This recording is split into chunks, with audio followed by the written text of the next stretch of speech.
let's talk about something that happens to almost everyone in real estate.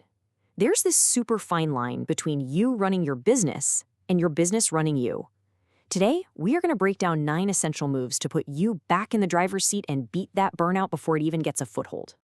So, does this feel a little too familiar? That feeling that your business is just dragging you along and you're constantly scrambling to keep up with this tidal wave of calls, texts, and urgent tasks? If you're nodding your head right now, trust me, you are not alone.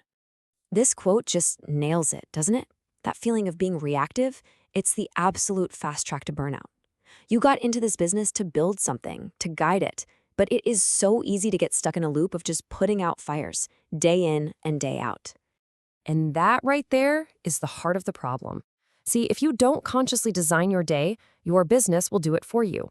And believe me, your business is a terrible architect.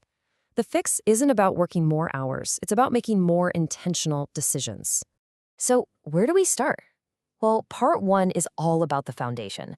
Before we can even think about changing our actions, we've got to fortify our mindset. This is the internal game, and it's where taking back control really begins. Our first move is absolutely critical. You have to filter your inputs. Think about it. Real estate is just saturated with noise, opinions, and frankly, a lot of fear. The most successful agents, they are ruthless about what they let into their headspace. They know that what you consume directly shapes how you think, and that in turn shapes how you show up for your clients. Which leads us straight to move number 2, name your stress. You know that vague, anxious feeling? It's overwhelming because it's chaotic and undefined. But the solution is actually pretty simple. For just 1 week, pay attention. Become a detective. Notice which conversations or tasks create that knot in your stomach. As soon as you can name it, it stops being this big, scary monster and becomes a problem you can actually solve. And this might be the most powerful mindset shift of all. Just think about all the energy we waste on things we have zero influence over. Interest rates, inventory levels, what other agents are doing.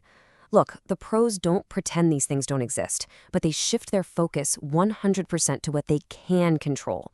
They pour every single ounce of their energy into their preparation, their communication, and their execution. That shift alone can completely transform your entire business. Okay, so with that stronger mindset in place, it is time to build a framework for our actions.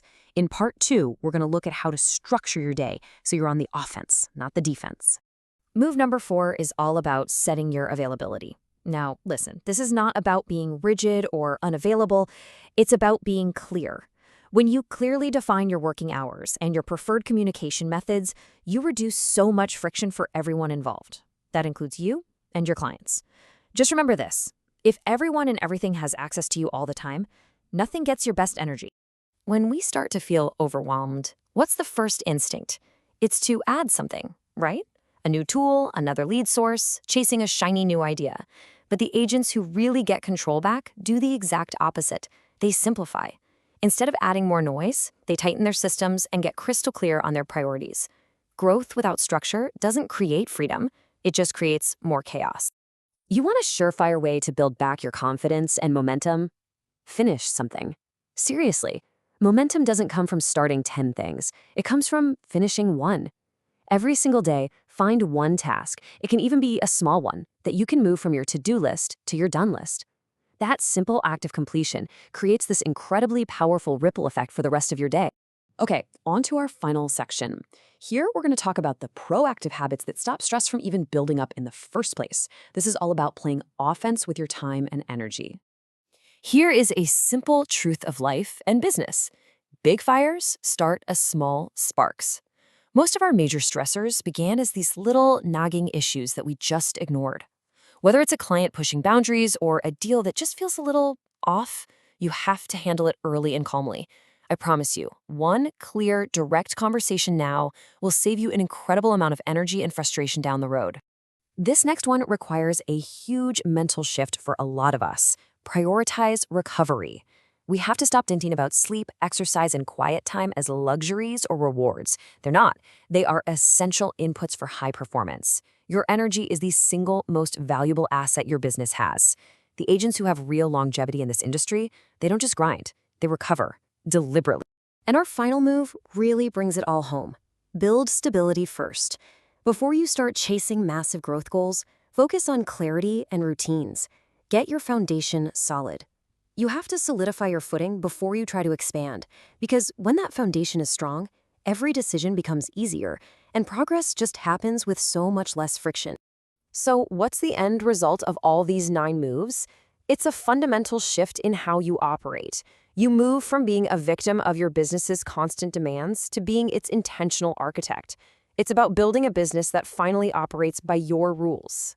And that leaves us with this really powerful idea. This whole process, it's not about doing less work. It's about deciding more, deciding where your precious energy goes, deciding what actually matters, deciding how you want to work before the day, the week, or the market decides for you. And so we end right where we began, with that same question. But now you've got a framework. You have 9 concrete moves you can make to grab the steering wheel. So are you managing your business, or is it managing you? The choice, and now the power to change it, is completely yours.